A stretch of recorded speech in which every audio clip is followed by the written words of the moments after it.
हमारा आज का टॉपिक है इन्वर्स ऑफ स्क्वायर मैट्रिक्स।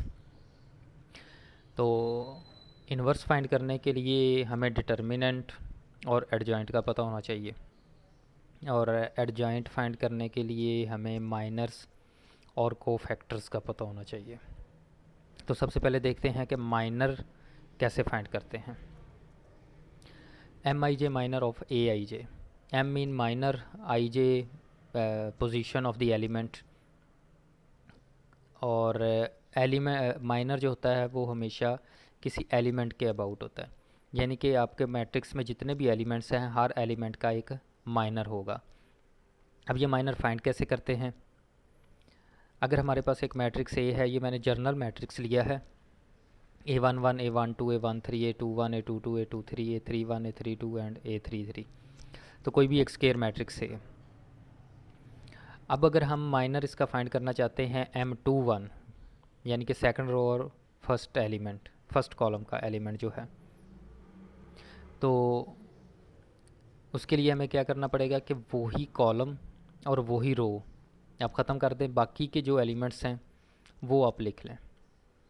मसलन A21 है तो A21 वाली रो भी ख़त्म कर दी, A21 वाला कॉलम भी ख़त्म कर दिया, तो बाकी जो एलिमेंट्स बचे वो हमने लिख लिए। इसी तरह से अगर हम फाइंड करना चाहते हैं M32, तो A32 वाला एलिमेंट जो है वो ख़त्म कर दिए, वो कॉलम और वो रो, उसको छोड़कर बाकी एलिमेंट्स हमने लिख दिए। इसी तरह से अगर आप M13 फाइंड करना चाहते हैं तो A13 वाला कॉलम और A13 वाली रो छोड़कर बाकी एलिमेंट्स आप लिख लें।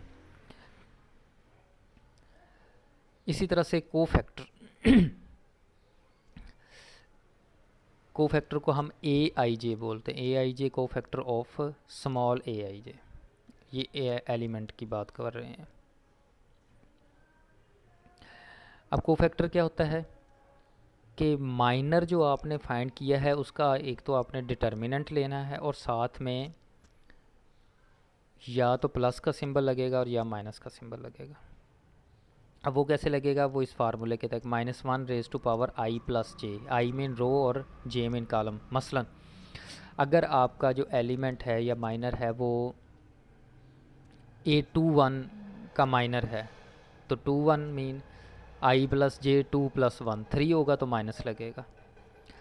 इसी तरह से अगर A22 है या M22 आपने फाइंड किया है, तो 2 + 2 5 4 होता है, तो आपका जो इस डिटर्मिनेंट के साथ प्लस लगेगा। तो -1 raise to power I plus J, ये प्लस होता है if I plus J even हो, और माइनस होता है if I plus J odd हो। सेम को फैक्टर आपके क्या बनेंगे फिर कि अगर तो आई प्लस जे इवन है तो डिटर्मिनेंट के साथ आपने प्लस का साइन लगाना है, एम आई जे डिटर्मिनेंट के साथ। और अगर आपका जो आई प्लस जे है वो ऑड है तो आपने एम आई जे डिटर्मिनेंट के साथ माइनस लगाना है। तो एडजॉइंट क्या होगा? एडजॉइंट ऑफ ए होगा, जितने भी आपने को फैक्टर्स निकाले हैं वो सारे के सारे आपने लिख देने। A11, A12, A13 ये सारे को फैक्टर्स हैं, तो को फैक्टर्स का आपने इसका ट्रांसपोज ले लेना है, तो ये आपका एडजॉइंट होगा। अब डिटर्मिनेंट कैसे फाइंड करते हैं?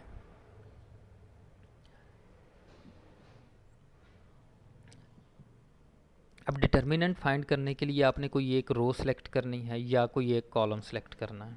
अब वो आप कोई भी रो सेलेक्ट कर सकते हैं और कोई भी कॉलम सेलेक्ट कर सकते हैं। अब ये जो मैंने मैट्रिक्स लिया इसमें अगर फ़र्ज़ करें आपने पहली रो सेलेक्ट की है, तो फिर क्या करेंगे इसका, या कोई पहला या कॉलम सेलेक्ट किया है, तो अगर आपने एक्सपेंड किया है इसको R1 के ज़रिए तो क्या बनेगा? ये देखें A11 और कैपिटल A11, इट मीन्स को factor plus A12 capital A12 plus A13 capital A13। ये एक्सपेंड आपने करना है बाय R1। अगर C3 के अबाउट एक्सपेंड कर रहे हैं तो वो फिर उस हिसाब से A13 capital A13 plus A23 capital A23 ये कोफैक्टर्स जो हैं, and so and plus A33 capital A33 expanding by C3। इसी तरह से आपने जिस भी रो से या जिस भी कॉलम से एक्सपेंड करना है वो आपका डिटर्मिनेंट आ जाएगा। A2 का स्क्वायर मैट्रिक्स जो 2×2 है उसका डिटर्मिनेंट वो सिंपल आपने डायगनल वाले एलिमेंट्स को मल्टीप्लाई करना है और माइनस सेकेंडरी डायगनल वाले एलिमेंट्स को मल्टीप्लाई करना है, तो आपका डिटर्मिनेंट आ जाएगा। जैसे ए है हमारे पास A B C D, तो इसका डिटर्मिनेंट AD माइनस CB बनेगा। अगर स्पेसिफिक एग्जांपल लें तो 3 - 2 - 5 - 4, तो इसका डिटर्मिनेंट -22।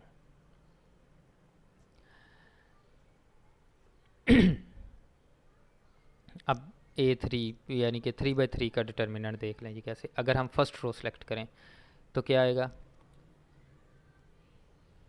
रो 1 के साथ एक्सपेंड करने से। अब तरीक़ाकार क्या है, अब ये जो ब्लू एलिमेंट्स हैं A11 को हमने सेलेक्ट किया है, तो आपने A11 वाली रो भी छोड़ देनी है और A11 वाला कॉलम भी छोड़ देना है, क्योंकि ये फर्स्ट रो और फर्स्ट कॉलम है, इवन नंबर बनता है तो साथ में प्लस लगाना है। उसके बाद A12 पर आ जाएं, दूसरा एलिमेंट, तो दूसरा एलिमेंट वही रो छोड़ देनी है और वही कॉलम छोड़ देना है, तो इसके साथ माइनस लगेगा क्योंकि A12 है, तो 1 + 2 = 3।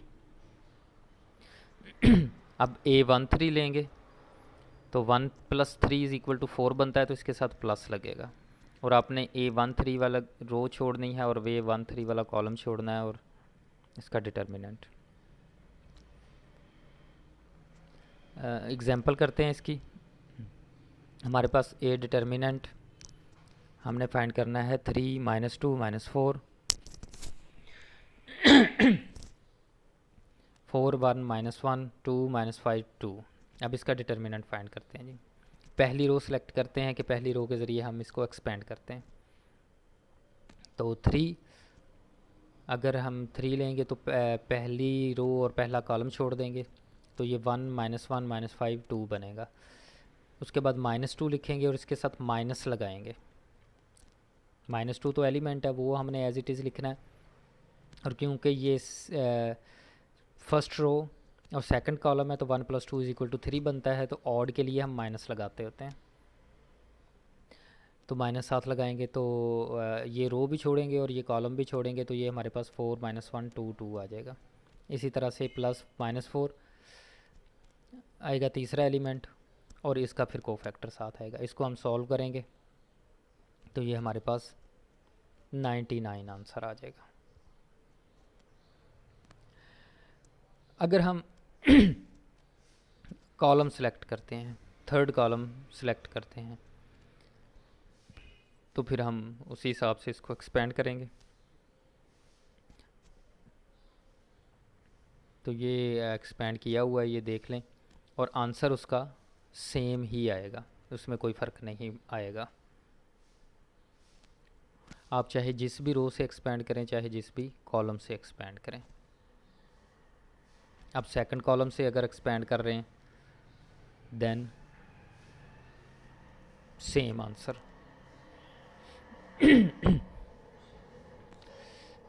अच्छा, इन्वर्स का फार्मूला क्या होगा?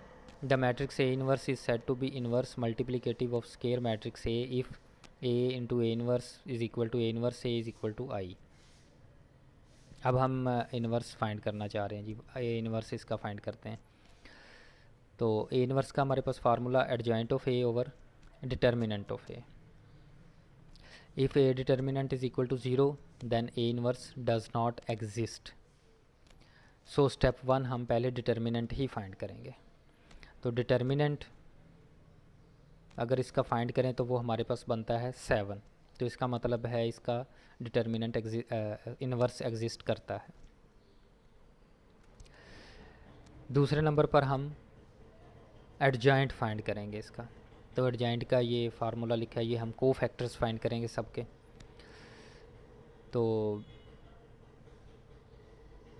ये सब कोफैक्टर्स मैंने लिखे हैं जो तरीक़ाकार आपको बताया था।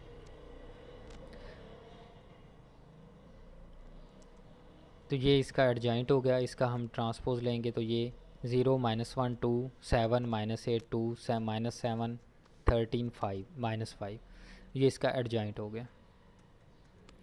तो इन्वर्स के लिए हम एडजॉइंट ओवर डिटर्मिनेंट, तो दैट इज़ इक्वल टू 1/7, और ये मैट्रिक्स जो एडजॉइंट ऑफ ए है।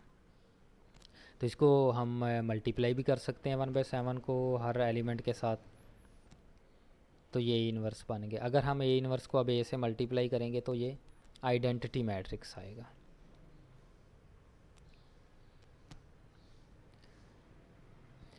एलिमेंट्री रो ऑपरेशन क्या होता है जी?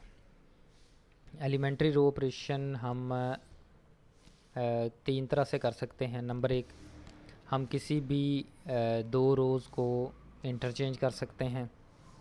Number 2,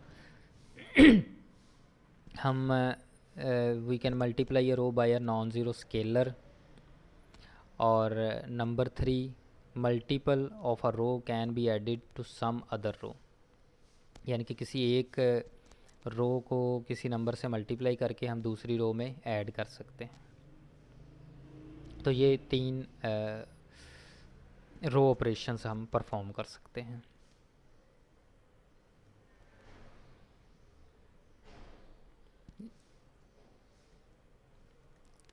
inverse of square matrix using row operations. अब रो ऑपरेशन यूज़ करते हुए हम इन्वर्स कैसे फाइंड करेंगे ये देखें।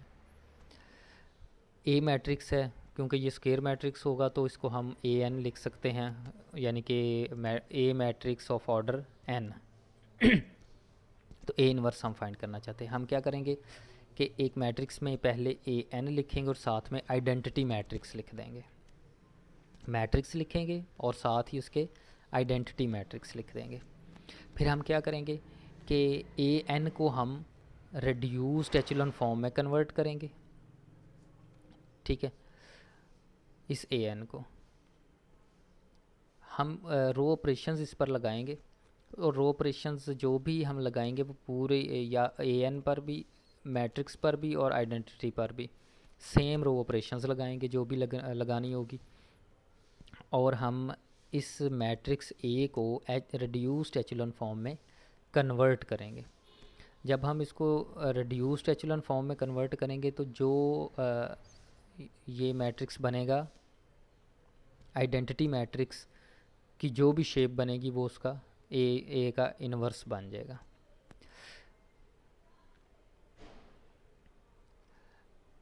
अब ये देखिए, अगर तो ये सूरत हाल बनेगी जब रिड्यूस्ड एचेलॉन फॉर्म बनेगी ना, अगर तो ये रिड्यूस्ड एचेलॉन फॉर्म आइडेंटिटी बन जाती है, ठीक है, तो फिर जो आइडेंटिटी वाले मैट्रिक्स की जो भी फॉर्म बनेगी वो ए इन्वर्स होगी। लेकिन अगर यहाँ पर हम कह सकते हैं कि ए इन्वर्स एग्जिस्ट करता है, लेकिन अगर जो रो रिड्यूस्ड एचेलॉन फॉर्म हमने ए की बनाई है वो आइडेंटिटी नहीं बनती, देन व्हाट, देन ये होगा कि जो आइडेंटिटी का वाला मैट्रिक्स को हमने कन्वर्ट किया है वो ए इन्वर्स भी नहीं होगा। ठीक है, तो it means A inverse does not exist. दोबारा सुन लें। मैंने आपको बताया है कि हम एक मैट्रिक्स में ही अपना ए मैट्रिक्स लिखेंगे और साथ ही उसके आइडेंटिटी मैट्रिक्स लिख देंगे। रो ऑपरेशन परफॉर्म करेंगे वो टोटल पर, ए पर भी और आइडेंटिटी पर भी। ए मैट्रिक्स को हम रो रिड्यूस्ड एचेलॉन फॉर्म में कन्वर्ट करेंगे, और आइडेंटिटी मैट्रिक्स भी कोई ना कोई मैट्रिक्स बन जाएगा डेफिनेटली, क्योंकि हम उस पर भी साथ साथ रो ऑपरेशन लगा रहे हैं। तो अगर तो जो हमारा ए मैट्रिक्स है रिड्यूस्ड एचेलॉन फॉर्म जब हम बनाएंगे तो वो आइडेंटिटी मैट्रिक्स बन जाए, ठीक है, तो इट मीन्स कि ए इन्वर्स एग्जिस्ट करता है। और ए इन्वर्स क्या है? जो आइडेंटिटी मैट्रिक्स वाला पर रो ऑपरेशन लगा के जो भी मैट्रिक्स बनेगा वो इन्वर्स बन जाएगा। और अगर रिड्यूस्ड एचेलॉन फॉर्म बनाने के बाद वो आइडेंटिटी नहीं बनती तो इसका मतलब है इन्वर्स एग्जिस्ट नहीं करता। हम एग्जांपल इसकी कर लेते हैं। हम फाइंड करते हैं जी इन्वर्स ऑफ ये 2 3 2 3 2 2 5 1 1। अब सबसे पहले तो हमने क्या करना है कि एक मैट्रिक्स लिखा और साथ ही आइडेंटिटी मैट्रिक्स भी लिख दिया। अब हम जो भी रो ऑपरेशन लगाएंगे वो हम आइडेंटिटी पर भी लगाएंगे और मैट्रिक्स पर भी। तो सबसे पहला R1 माइनस R2, R1 में से हमने R2 को माइनस कर दिया, ठीक है। तो ये हमारे पास जो पहली रो बनी वो -1 1 0 1 -1 0 बन गई। सेकंड हमने पहली रो को -1 से मल्टीप्लाई कर दिया क्योंकि हमारा मेन मकसद होता है जो लीडिंग एंट्री है वो 1 बनाना। इसके बाद R2 माइनस 3 R1 करें और R3 माइनस 5 R1 करें तो ये 1 के नीचे 0 0 बन जाएगा। और सेम वही ऑपरेशंस आपने आइडेंटिटी वाले मैट्रिक्स पर भी बनाने दिए कि वो भी साथ साथ चेंज हुआ जा रहा है।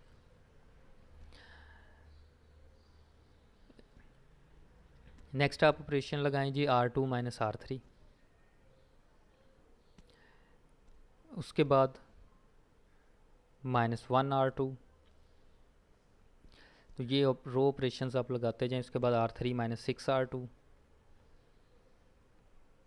उसके बाद R1 प्लस R2, उसके बाद 1/7 R3 और उसके बाद R1 plus R3 R2 plus R3। तो यहाँ पर अगर आप गौर से देखें तो जो हमारा ए मैट्रिक्स आ रहा था वो आइडेंटिटी मैट्रिक्स बन गया और जो आइडेंटिटी मैट्रिक्स था वो कुछ ये बन गया 0 -1/7 2/7 1 -8/7 2/7 और -1 13/7 और -5/7। तो ये हमारा ये वाली आइडेंटिटी बन गई और ये वाला जो मैट्रिक्स है वो हमारा इनवर्स बन गया, ठीक है। So A inverse is this matrix. अब ये कुछ क्वेश्चंस मैंने लिखे हैं, find inverse of A B, ये आप लोगों ने फाइंड करने हैं। Thank you.